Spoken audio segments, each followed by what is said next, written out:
Excellent. Thank you all for joining us today.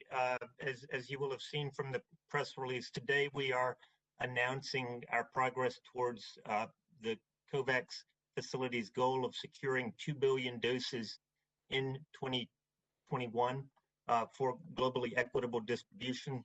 I will say that our journey to the announcements today began literally within days of the release of the viral sequences in January. Vaccine development began very quickly. It has progressed at a remarkable pace with the first approvals of vaccine within 326 days, less than a year from the release of the viral sequences. The COVAX facility was established in April and May. We have been developing the facility since that time. Today we announced Can we please get yourselves on mute, please? Richard, sorry. Thank you. Today we have announced through a set of agreements, and we're so pleased to have the CEOs with us to talk about those agreements, securing access to nearly 2 billion doses of vaccine in 2021 and 2022. And through agreements that we have through the COVAX R&D agreements, we have also secured first right of refusal of more than 1 billion doses of vaccine that could become available in 2021, certainly contingent upon regulatory success. So we have built out a portfolio of vaccines that we have supported the development of. We are now engaging with vaccine manufacturers from around the world. And today we are very pleased to be able to announce great progress towards our goal. Science has given us the tools to fight the pandemic, but equitable access is what will enable us to win and to defeat the pandemic. What we see today with COVAX, which is the only global solution to this pandemic, is all of the elements coming together to enable us to defeat this pandemic. I will, in the interest of time, I'd like to turn this over to Minister Gould, who will talk about the principles for vaccine donation, which will also further extend the number of doses that will become available through the COVAX facility in the coming year. Thank you.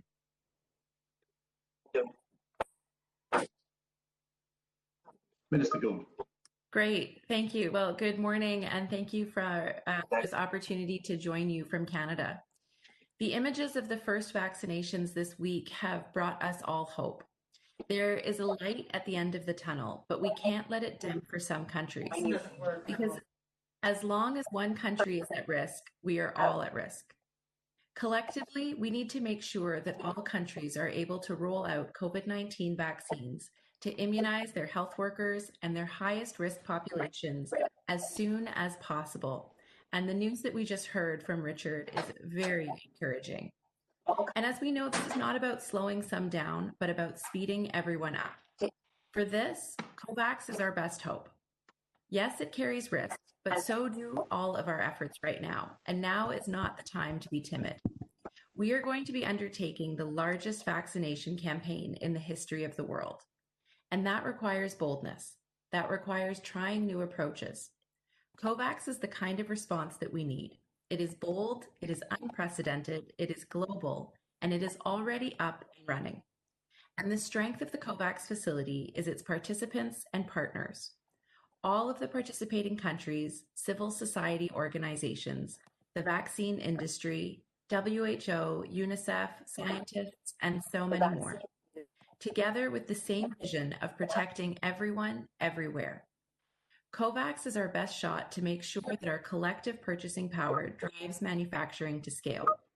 It's our best chance to ensure that the doses we procure collectively are distributed fairly and transparently. Donors around the world have already contributed $2.4 billion to accelerate access to safe and early doses of COVID-19 vaccines for all countries. This meeting is being recorded. While more is needed, this is a really good start. But we know that just buying the vaccines alone isn't enough. They need to reach around the world, be distributed to communities, and provided to healthcare workers equipped to deliver them. We need to support distribution that strengthens health systems and reaches those most in need. Thankfully, we have the right team for this challenge. That is why, as part of Canada's announcement on Monday of $485 million in additional support for the ACT Accelerator, $75 million will go to Gavi. That includes up to $5 million to build the COVAX exchange platform, to efficiently manage vaccine sharing, and to ensure that every dose that is produced gets used. The COVID-19 pandemic will only be overcome when we come together around the world and make sure that no one is left behind. The time is now. We must all roll up our sleeves and work to make COVAX a success. You can count on Canada to continue to be a trusted partner in this global effort. Our collective health and our collective prosperity depend on it. Thank you so much, Madam Minister. And I believe we have Dr. Tedros back on. Dr. Tedros, over to you, sir.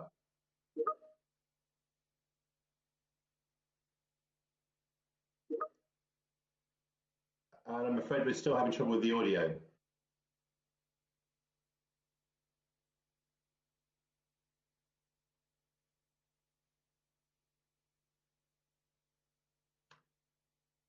I'm afraid we've lost Dr. Tedros again.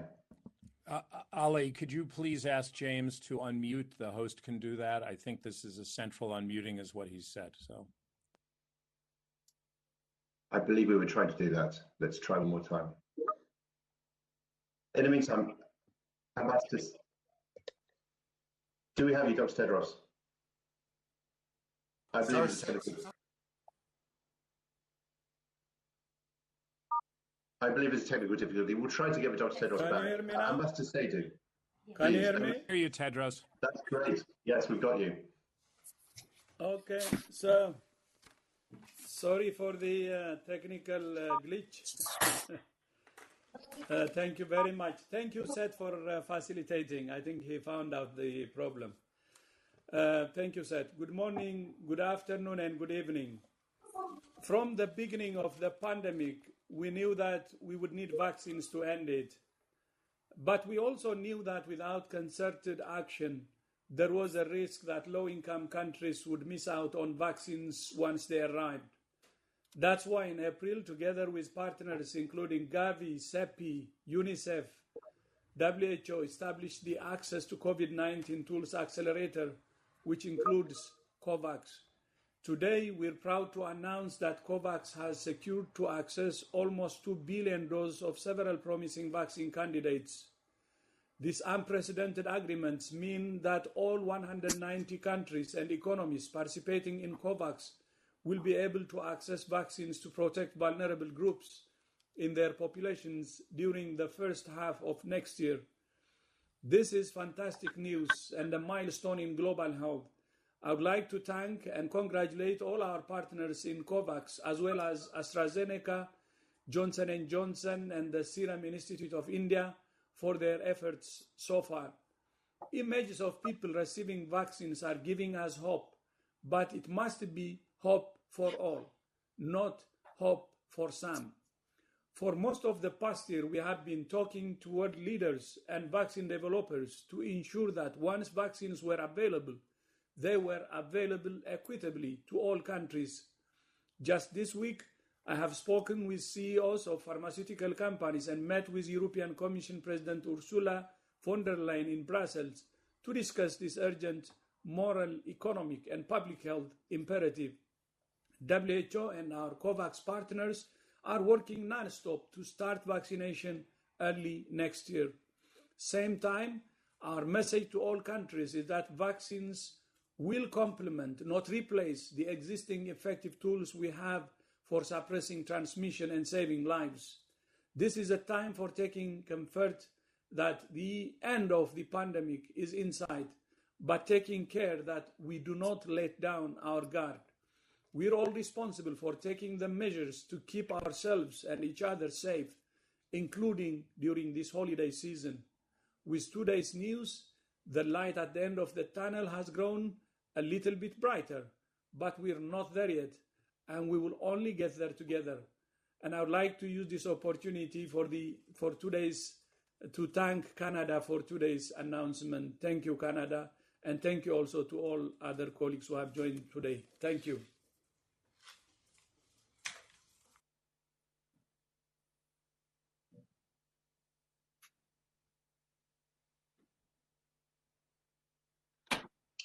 Thank you so much, Dr. Tedros. A quick request to our friends in the media to please turn your video off if you're not speaking. It may help us stabilize the sound. Now, Ambassador Seydoux, I believe also you have an announcement from France.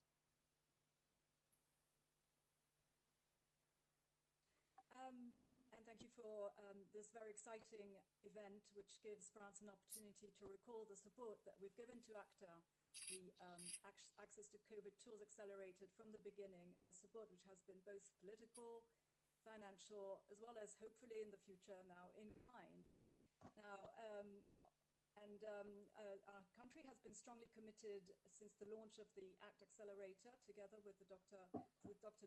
Tedros, the Director General of WHO, aiming at guaranteeing equitable and universal access to the tools developed to fight the COVID-19 pandemic, tests, the treatments, the vaccines, as well as the health system strengthening.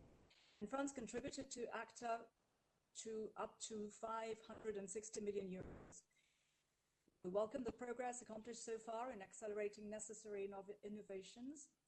Regarding vaccines, international efforts have allowed for an unprecedented response in terms of efficiency and speed. That's been evidenced by the deployment of the first vaccination campaigns in some countries. COVAX has played a very important role in this, as recalled by Dr. Hatchett and Dr. Tedros. We are reaching now the moment of truth to ensure equitable access to this vital tool to fight against the pandemic. The French President, Emmanuel Macron, has advocated repeatedly for the vaccine to be made a public common good. Public in particular, this implies that those requiring priority access to the vaccine be indeed given priority regardless of their level of income, including those most vulnerable, those in need of humanitarian aid. This is why France supports actions taken to that effect, specifically by the COVAX facility, in close link with WHO, in order to prepare the allocation of negotiated vaccine doses and their distribution to interested countries. Contributed 100 million euros to the advance market commitment, adding to the 500 million euros given by the European Union. The French government welcomes today's great results presented by the previous distinguished speakers. We're particularly thrilled with the publication of the Principles for Sharing COVID-19 Vaccine Doses. And this follows up our President's call encouraging donations at the Paris Peace Forum in November.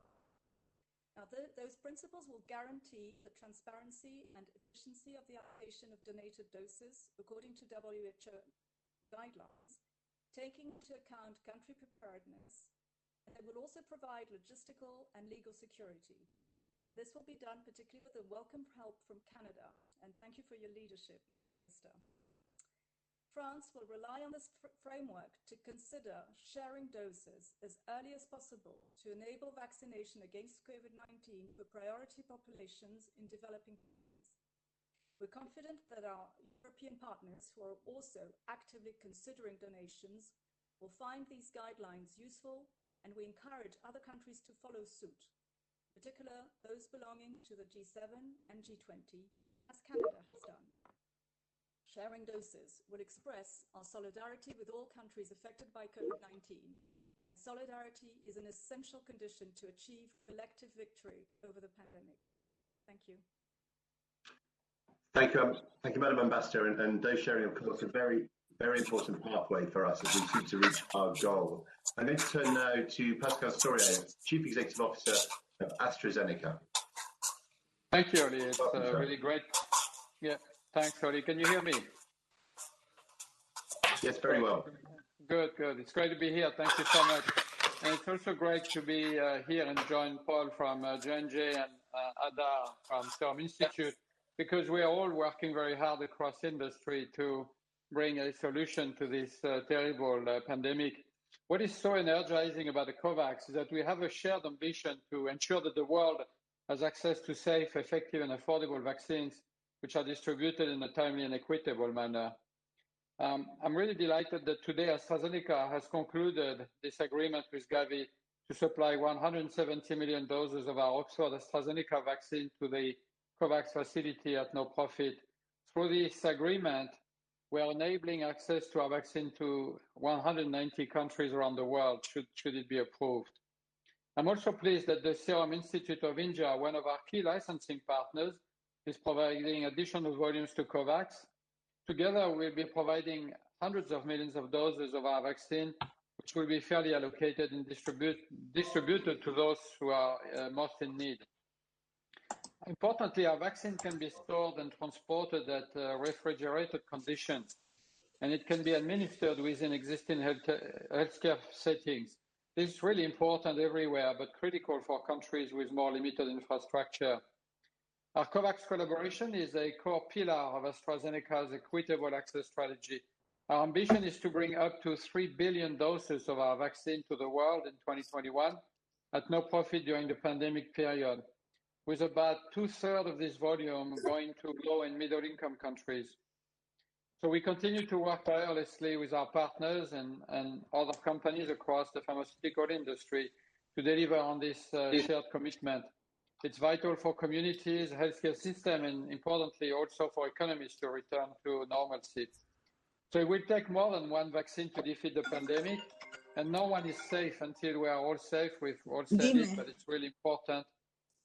So thank you again to our COVAX partners for their continued and shared dedication to this cause.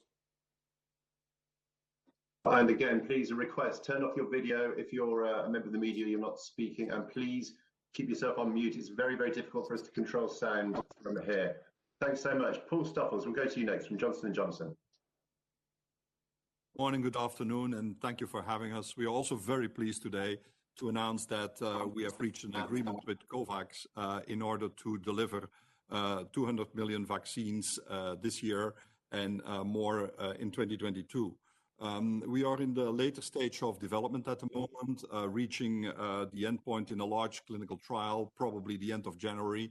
Following that, with regulatory approvals, we hope to be delivering vaccines in the course of next year on a very large scale. As said, we also have a single-dose vaccine that is going to be very important for large-scale implementation, and we are aiming to produce up to 1 billion of those vaccines in the course of next year. They can be stored at 2 to 8 Celsius for 3 months, but for longer time we store at -20, and that accommodates large distribution across the world. We also have told since long that we do this not for profit in order to make vaccines as broadly and as widely accessible. We have made this commitment of a total of 500 million at the UN General Assembly in September to make sure that we start producing, to make sure that we start preparing access as soon as possible across the world. And we will be working with the WHO on the pre-qualification as soon as we can based on the regulatory approvals, hopefully early next year. We also appreciate very much the establishment of COVAX, a vehicle which will absolutely allow to get vaccines into more than 190 countries worldwide on a very quick and equitable basis. Our focus is, as stated, we want to focus on first making sure the most vulnerable people are vaccinated in the world, and follow that, hopefully, the broad vaccination to make sure that pandemic we can leave behind us. So thank you all to the COVAX, to the WHO organization, to Gavi, and especially Seth Berkley for making this all happen. Thank you very much. Over to Adar Poonawalla, Chief Executive Officer of Serum Institute of India, a very, very important manufacturer with a long heritage of working with Gavi. Adar, over to you. Morning and good afternoon to all of you. It was really nice to hear what Pascal and Paul also have committed to COVAX. And I must thank Seth Berkley and his commitment with Gavi that we've been working for many, many decades. In fact, providing from SII affordable vaccines to the poorest nations to ensure equitable access, for the children who might not have been able to get access to these vaccines. So, we went on to partnering with AstraZeneca at the beginning of this pandemic. And thanks to Pascal's support and the work that we've done with AstraZeneca and also with Novavax, we were happy to sign early commitments of 200 million doses with COVAX at a very special price of $3, with also further options that COVAX has the right to first refusal to put onto us for another further 900 million doses, which we look forward to supplying and committing as well. As we look at all these vaccines being made available, I'm sure we'll have to decide which vaccines will be most effective to different age groups and different ethnicities. But at the moment, we're seeing these early vaccines from Johnson & Johnson and Novavax and AstraZeneca, which we feel will be the most affordable and accessible. And I hope that through the efforts of COVAX, and I must thank WHO as well for all their support, and UNICEF to make all this happen. So we look forward to performing now on delivering all these large volumes. Cool. Thank you. Thank you so much, Azhar. And I appreciate that you have to leave us at 2:30 European time. So thanks so much for finding time in your schedule to join us today. And next I want to turn to Henrietta Fore. Henrietta, you're joining us from California. Just invite you to make some remarks on the work that UNICEF is performing as a key partner in the COVAX pillar. And good morning. As we prepare to turn the calendar on what has been one of the darkest years imaginable, today we do pause to recognize that there is light at the end of this tunnel. Today's announcement is the latest positive momentum in our shared objective to ensure that this light shines for everyone. At UNICEF, we are ready. We are bringing the full weight of our experience as the world's single largest procurer of vaccines for children to help secure and deliver COVID-19 vaccines, and to help countries to prepare, to receive, and to administer them. So here's doing this. We're working with PAHO, and we have launched a tender to purchase and deliver vaccines to 92 low and lower middle income economies who are participating in the COVAX facility. The first supply agreements are expected to be signed in early January, which will allow UNICEF to procure doses just as soon as they receive approval from WHO. In addition to securing the vaccine doses, UNICEF has already pre-positioned more than 500 million syringes and purchasing 5 million safety boxes so that the used syringes and needles can be disposed of in a safe manner by health workers. To be ready and efficient for deployment of the vaccines, we are bundling the syringes and the safety box. And we have expanded our storage capacity in our new global logistics hubs in Copenhagen, Dubai, Shanghai, to support the COVID-19 vaccine. Working with airlines, freight providers, and organizations such as IATA and WEF. And once the vaccines are available, we are preparing to transport up to 850 tons of COVID-19 vaccines per month next year. This is more than double the average weight of vaccines that UNICEF currently transports each month. Working with WHO and Gavi, we are helping countries to prepare and to develop national deployment and vaccination plans for large-scale rollout of the vaccines. For example, to fill the gaps in the cold chain capacity, we are procuring and helping to install 70,000 cold chain fridges in lower-income countries by the end of 2021. This is part of a program which began in 2017 with the support of Gavi. So working with governments on the ground, we are working to strengthen cold and supply chains, to train healthcare workers, and to build trust in vaccines. Working with WHO, Gavi, and NGOs to design and operationalize access of COVID-19 vaccines in humanitarian settings. So in conclusion, this is a mammoth challenge. The stakes are incredibly high, but we are ready. Thank you, Ollie. Thank you so much, Henry. It's an absolutely massive undertaking, and its work is beginning and it's going very, very well. Next to Soumya Swaminathan, Chief Scientist, WHO. Soumya, please, an update on allocation and regulation. And please remember to mute yourselves, everybody. Thank you very much. Good day to everyone. I'd just like to add a few points to what my esteemed colleagues and speakers have already said. I would like to emphasize that although vaccine development for COVID-19 has been achieved in record time, the standard regulatory processes have not cut any corners. People around the world can be assured that the mechanisms for evaluating them have been robust, evidence-based, and scientifically sound. The WHO put out very early on the target product profiles for what an ideal vaccine candidate would look like, and we also have our criteria for emergency use listing on our website. I'd also like to point out that the scrutiny of the vaccines does not stop at the point where interim results are produced. We will continue to watch the vaccines for both safety as well as effectiveness, and we will continue to monitor those who have been vaccinated in countries around the world. These are the normal processes of good regulation, and they're going to be completely complied with this time around as well. WHO and partners will also issue periodic updates to recommendations for vaccine use as additional vaccines become available. Our strategic advisory group of experts on immunization, the SAGE, is the policy-making body, and they will be meeting very soon to start making recommendations on specific vaccines as their dossiers become available to the WHO. The next task, of course, and everyone has mentioned it, is to ensure fair and equitable allocation. Countries have been asked to develop plans that specify which priority populations they plan to vaccinate. The WHO, through SAGE, has also issued recommendations for prioritization of populations, as well as a values framework that can help countries as they're making these plans.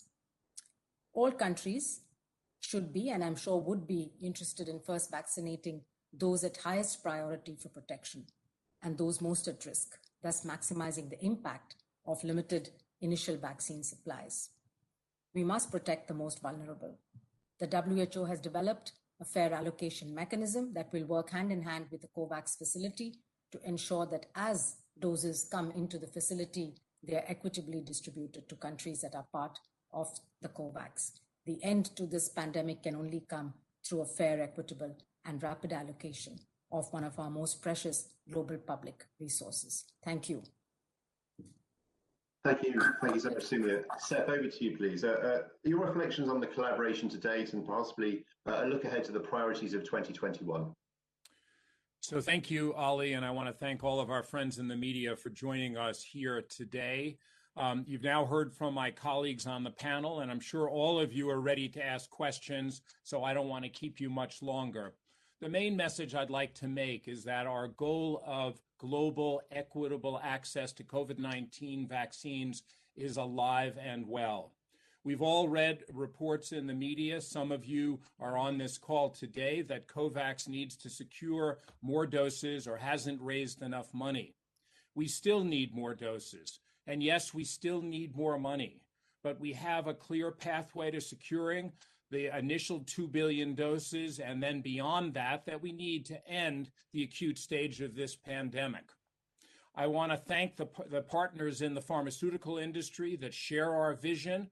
We have secured access to the initial 2 billion doses of vaccines, but as you heard from Richard, with many more under consideration. These will begin to be delivered in the first quarter of next year. And as you have read, we aim to fulfill our first tranche to protect high-risk groups such as healthcare workers by the end of June, before ramping up significantly towards our goal of 20% by the end of the year. Our supply of doses does not end there. Today, we published principles on dose sharing to allow some countries to share doses from their bilateral agreements with the COVAX facility. You've heard about that from the minister from Canada and the global ambassador from France. This will allow us to access even more doses even sooner. So today, we have a clearer picture than ever on the global demand for COVID-19 vaccines.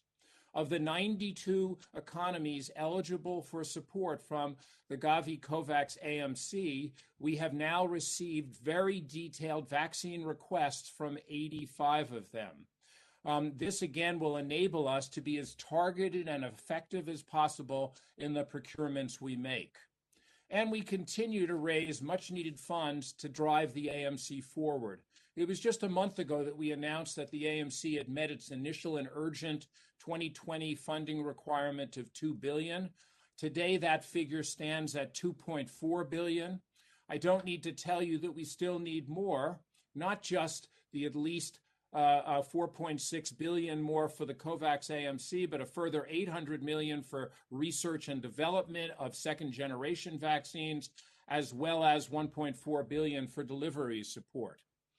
COVAX mission is just beginning. Its success next year will depend not just on the ability to grow the portfolio or raise necessary funding, but on the readiness of countries it will serve to deliver the vaccines. Here, an enormous amount has been done already, but this will continue to be an area of focus now and into early 2021. But as we move forward, everything that has been achieved so far in less than a year, the 190 economies who have come together in global solidarity, the speed at which innovation has brought us promising vaccine candidates, the tireless work of all the partners, individuals, and communities involved should give us hope. And a global response is what we need. We are only safe once we are all safe. I'll leave my remarks there, but before I hand back to Ali, I'd like to thank you once again for joining us today. And I'm looking forward, as are my fellow panelists, to answering any questions you may have. Thank you so much, Seth, and thank you to all my panelists today. So let's go to some questions. I believe we've lost Pascal. Pascal is in Australia at the moment, it's very late. So unfortunately, he won't be here for any questions, but the rest of the panel is still here. I'll take three. I'm still. Oh, you're here, Pascal. I'm still here, Oli, yeah. Wonderful. I'm still here for another 10 minutes. I have to go to another meeting after that. My goodness me. Okay, thanks so much. Great to have you still with us. Okay, let's take three, please. Jamil, Chad, we have Simon and Esmir Milovic, please. Let's take your questions, and then we'll move on to as many as we can get through. Jamil. Yes, Oliver, good to see you. Quick question. I'm a journalist from Brazil. My question is to Pascal, basically whether you have any idea when vaccination could start with your vaccine in Brazil, either inside COVAX or bilaterally, because you do have an agreement. And on the funding, if you may, Oliver, the 6 billion, where will this money come from? Thank you. Thanks, Jamil. We'll take Simon next, please. Jamil, please go back on mute. Yeah, thank you for taking my question. This is Simon Atiba from Today News Africa in Washington, D.C.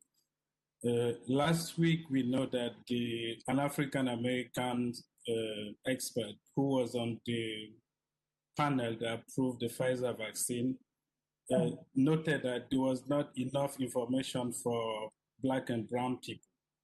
So I would like to know if the COVAX vaccine, Johnson & Johnson and AstraZeneca, if they have enough data on how the vaccine reacts on Black people around the world, especially people in Africa. Thank you. Thanks so much. It's a great question as well. We'll take one more. So Esmir, please, you're next.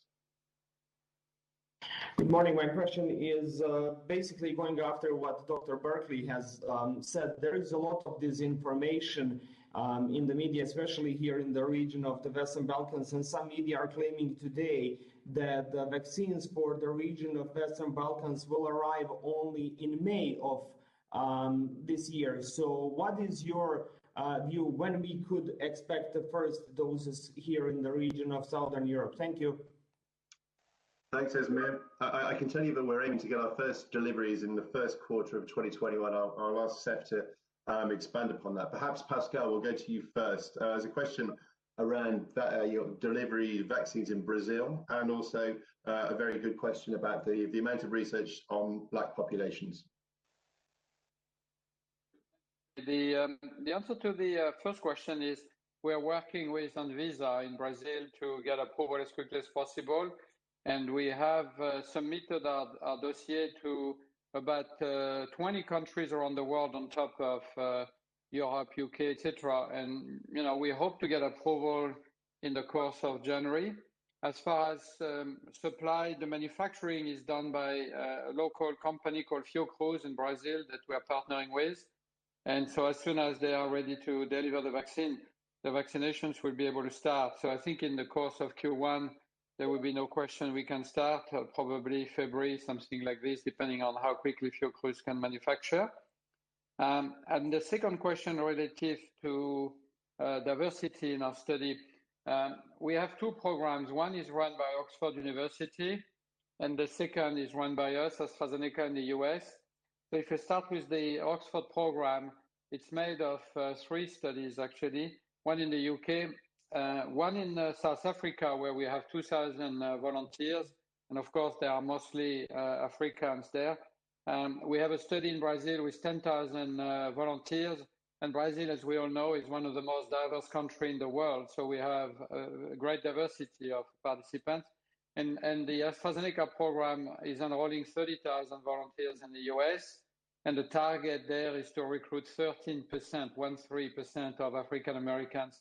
So as you can see, we will have a great diversity of volunteers in our programs.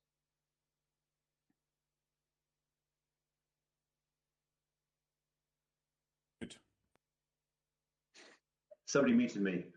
Thanks so much. I will I'd also just like to ask Paul and Sumia to make brief comments there. We do have many questions to go through, so if you could keep your remarks brief, please, sir.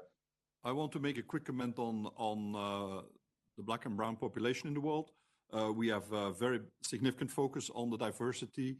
We have studies run in North America, South America, and South Africa. With that, we have a significant representation of people of African heritage and a very strong representation in our US study of African Americans in the US. But also Hispanic has been a significant focus, and elderly. So we have made sure that the diversity of the population is represented around the world, but also for very specific groups in each of the regions. Thank you. Thanks so much. Sumia, do you have anything to add? Not much. I think this is important. We're just watching this with every candidate that's coming out. Obviously, children and pregnant women are the other two populations we're interested in, and we're looking forward to seeing plans from the companies on how they want, they're going to provide data on women of childbearing age, pregnant women, lactating women, and children. Thank you so much, Seth. A couple of questions from you.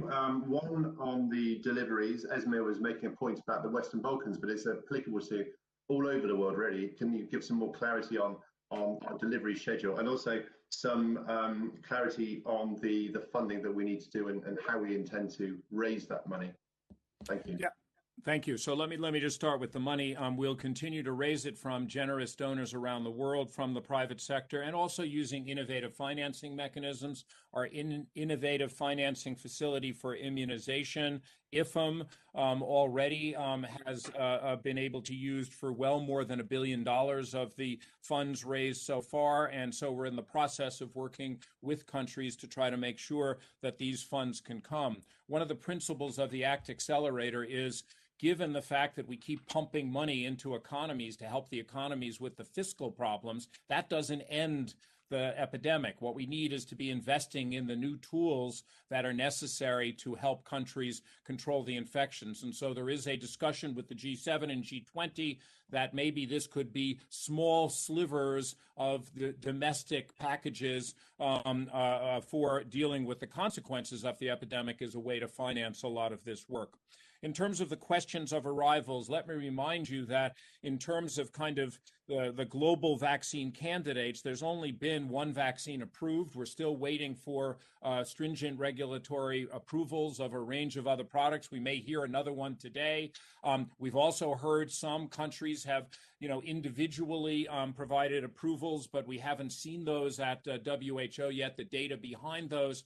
And so what we're rushing here is scaling up products along with the regulatory approvals and availability. So as Ali has said, we're aiming for first quarter rollouts of this, but it's going to depend upon three things: availability of vaccine, obviously, and availability of regulatory approvals for those vaccines. And then last and critical is going to be country readiness. That combination of three things is what is going to allow us to move forward in all of the countries of the world. And as soon as we have more information, we will make that available as the data comes out in terms of the production for the vaccines, licensing, et cetera. Over.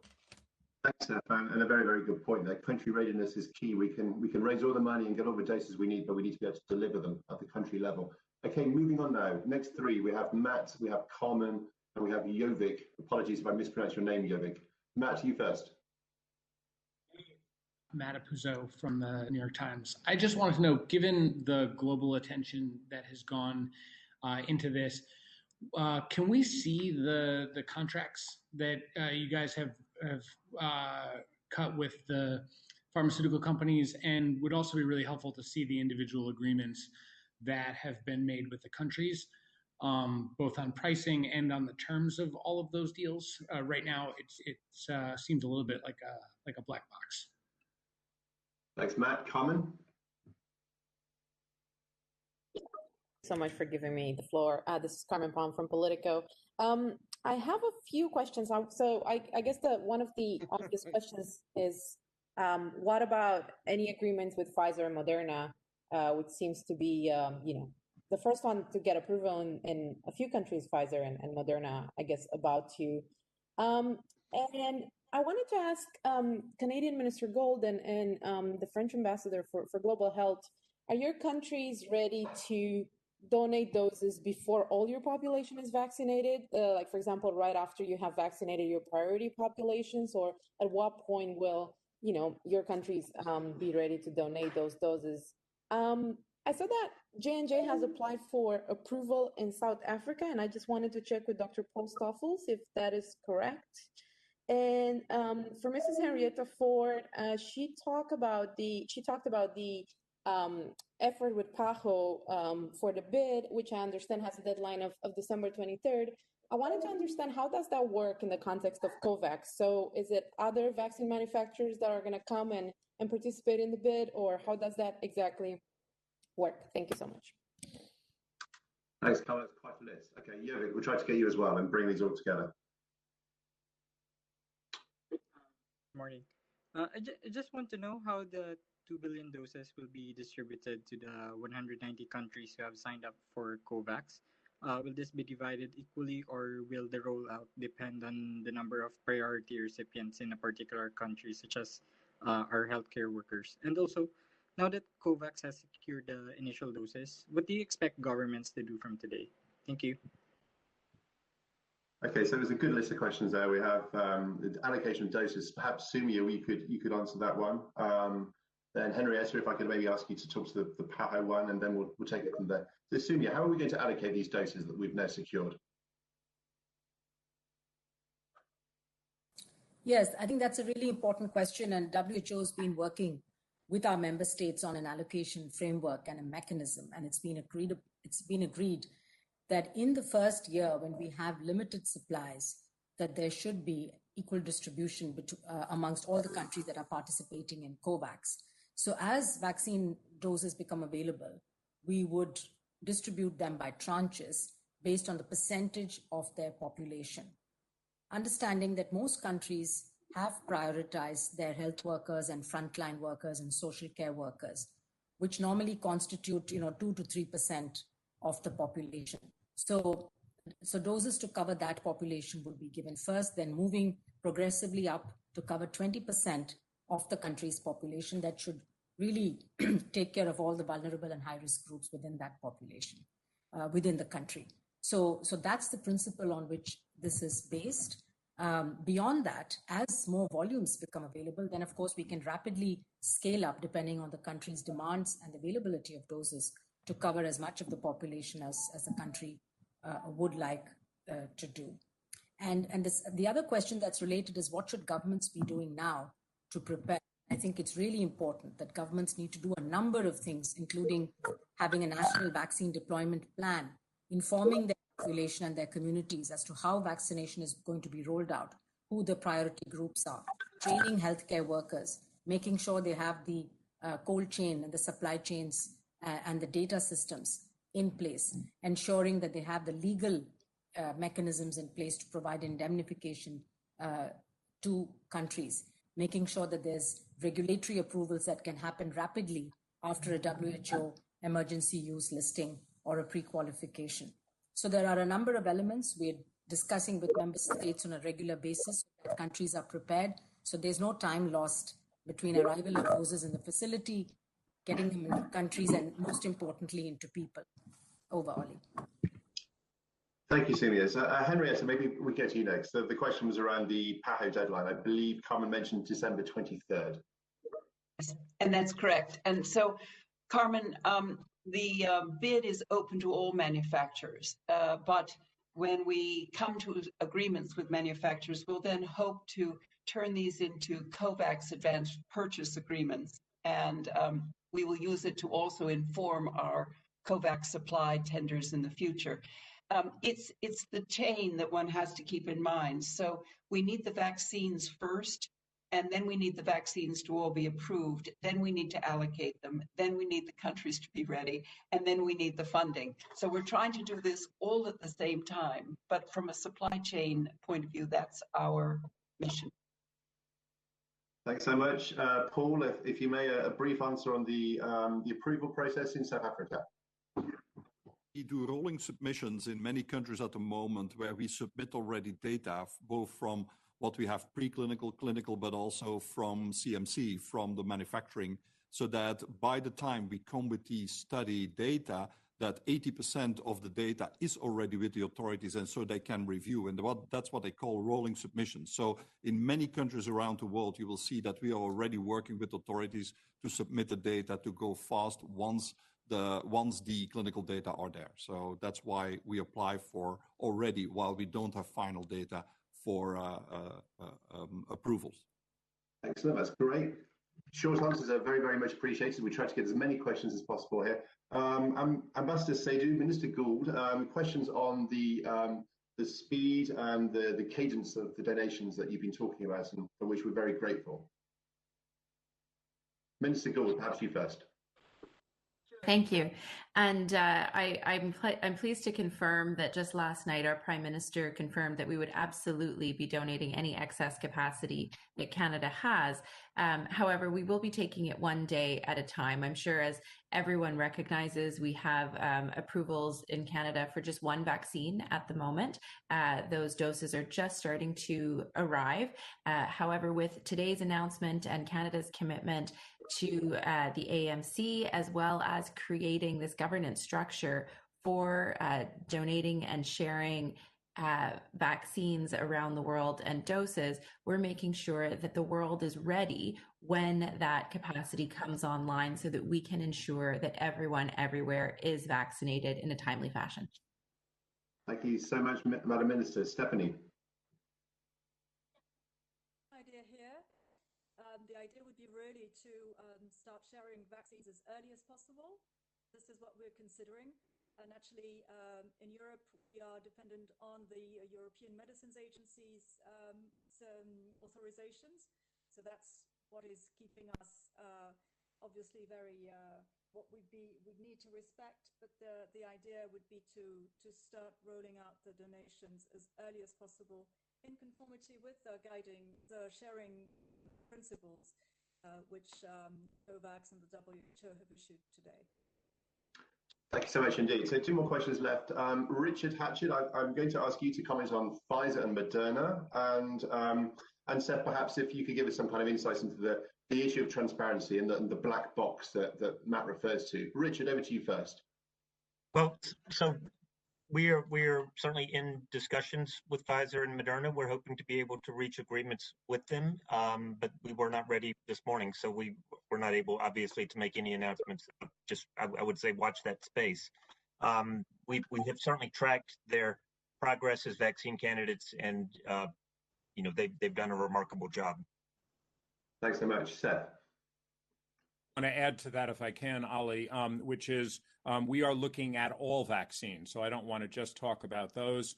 Any vaccine in the world is potentially eligible to be part of the COVAX facility. Of course, we will look for transparency in data, safety and efficacy information. And then most importantly, we're going to want to make sure we balance the portfolio with a range of candidates that have attractive characteristics. And so, today we talked about a single dose vaccine as an important characteristic for many countries. As other vaccines come along that have characteristics, they will be considered compared to the whole portfolio. portfolio. In terms of the questions on transparency, Matt, we have on our website posted the language for the individual agreements with countries, which is one of the questions you've asked for. In terms of the individual agreements with manufacturers, that is proprietary information and not something that we're planning on sharing, given the nature of those types of commercial and legal agreements. Over. Thank you, Seth. Right, so we'll try to get one more round in by the look of it. So Christoph Hitayezu, somebody from AFP, I'm looking forward to finding out what your name is, and Jamie Keaton. Christoph, you first.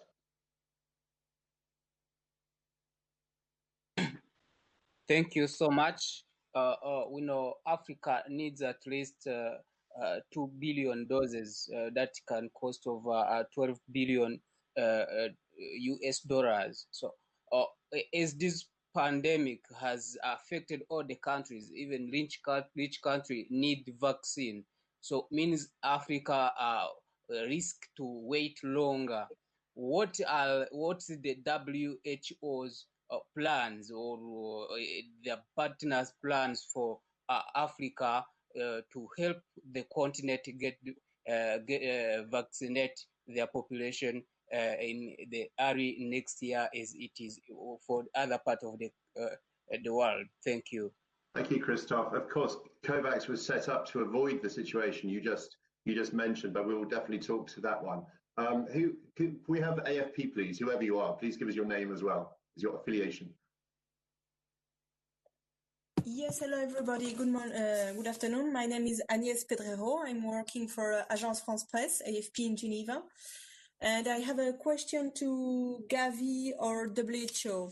It's about the money and the number of doses. On the doses, you say that almost 2 billion doses have been secured. What does mean secured? Does it mean that they have already been paid, or it's still going to need to be paid? And on the money, could you summarize saying how many money do you have already received and how many do you need globally? Thank you. Thanks, Agnes. Good questions. We can come to those. Jamie, let's try to get you in as well. Thank you, Ollie. Can you hear me? We can hear you very well, Jamie. Remind us where you're from, please. From Associated Press, Geneva. Thank you very much. I just wanted to follow up on what Dr. Tedros said. I think he's on there, but maybe Dr. Swaminathan or someone else can answer this. Just in terms of he mentioned that that the agreements mean that they're going to be able to you're going to be able to provide vaccines to protect vulnerable groups during the first half of next year. I hear vulnerable groups, and I think that's mainly healthcare workers, the elderly, and whatnot. Can you give us a little more perspective looking at for mass vaccinations in these countries? And then the second question is for Dr. Hackett. Just in terms of, you mentioned about the Moderna and the Pfizer conversations. Could you just give us a little glimpse as to, what? Jamie, you're breaking up quite a lot, my friend. I can imagine. Sorry, could you hear me out? If you could just give us a the last question to Richard, please repeat. Okay, yeah. It's just about the talks with the vaccine makers that are farther ahead. Could you just give us a little insight as to what's the holdup there? Is it the logistical issues of the cold chain? Is it the cost of the vaccines? Is it the fact they're focused on U.S. regulators more? Could you just give us some insight as to what's holding us up? Thank you. Yeah, thanks so much, Jamie. So let's tackle Christoph's question first around how can we avoid African nations and other lower income nations being pushed to the back of the queue. Of course, that is what COVAX was set up to achieve, but I'd maybe invite Sumia to talk a little bit about that. Seth, a little bit perhaps on the status of those doses, the 2 billion, how they've been paid for. I know the answer is no, but perhaps you could give some greater clarity there. And a little bit more again on the money we've received. So, Sumia, perhaps you on how to avoid Africa being pushed to the back of the line. Yes, as you rightly said, all the COVAX and the ACT Accelerator, in fact, was set up for two things. One was to accelerate the research and development of new tools, vaccines, therapeutics, and diagnostics. And the second goal right from the beginning was equitable access, exactly to avoid the situation that we've seen in the past, where there have been long gaps and delays between access in high-income countries and in low-income countries for many, many diseases and many health products. And so the whole goal of COVAX is that we try to vaccinate people around the world at the same time, knowing, however, that supplies are going to be limited initially. We need to prioritize. We cannot go for mass vaccinations for day one. And the idea of prioritizing is to reduce the high death rate. So I think that's our top priority, bring down deaths, preventable deaths. The second is to protect health systems by protecting healthcare workers, because many countries are completely overwhelmed now. So the healthcare workers, if they're healthy, then the health systems will function much better. And then to enable countries to start opening up their economies and start the recovery process. And of course, as time goes on, we will need to do mass vaccinations as well. So the COVAX facility, by pooling the risk, by investing in many candidates, by pooling procurement, now has access to probably the world's largest portfolio of vaccines. And by doing that, we ensure not only that you are minimizing risk, because all vaccines may not succeed, as we've seen from the past. So you minimize risk, but also get good pricing, because you're pooling huge volumes for procurement.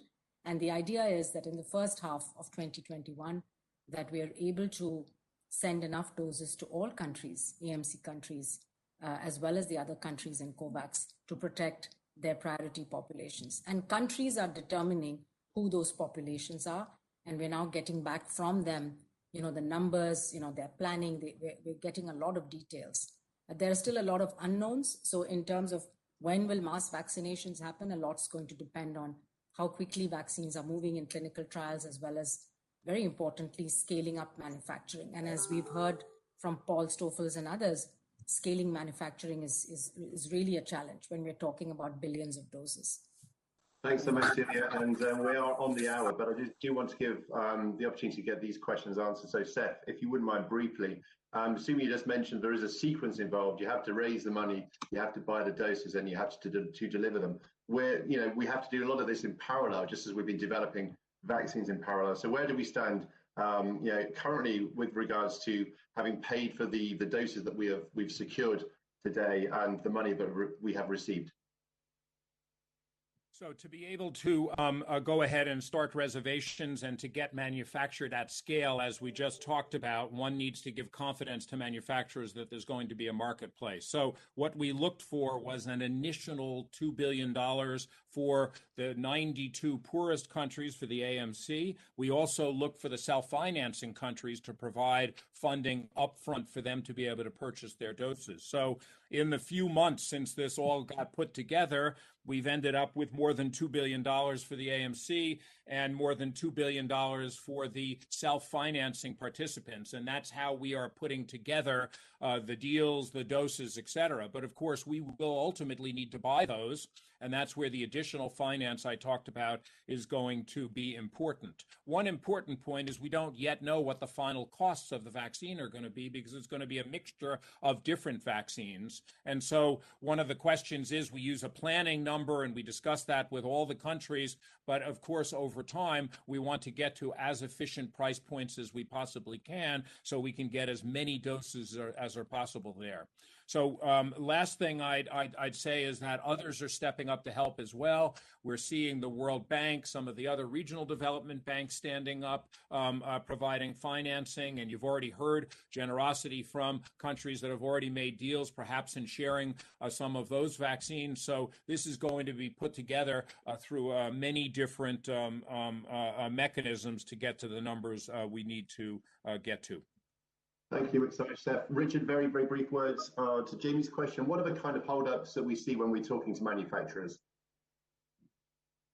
Those discussions are ongoing, and as Seth mentioned, we are having a number of ongoing discussions with manufacturers. Jamie you cited a number of factors that have to be addressed in discussions. Those are all issues that are being talked about. I will just say that the conversations are proceeding productively. Thanks so much indeed, Richard. Well, we are, as I mentioned before, we're out of time. In September, it was that we declared the Gavi COVAX facility up and running and open for business. I hope that we have been able to convey to you that there is a momentum building. 2021 is going to be a very, very challenging year, no doubt about it, but progress is being made. I'd like to apologise for those of you that haven't had your questions answered. Please contact my colleagues or colleagues in the WHO or CEPI media teams. We will get back to you. We want to answer your questions. I'd like to thank my panel for joining us today. It's been a fascinating discussion. Thank you all for joining us as well and finding time in your schedules. This session is now over.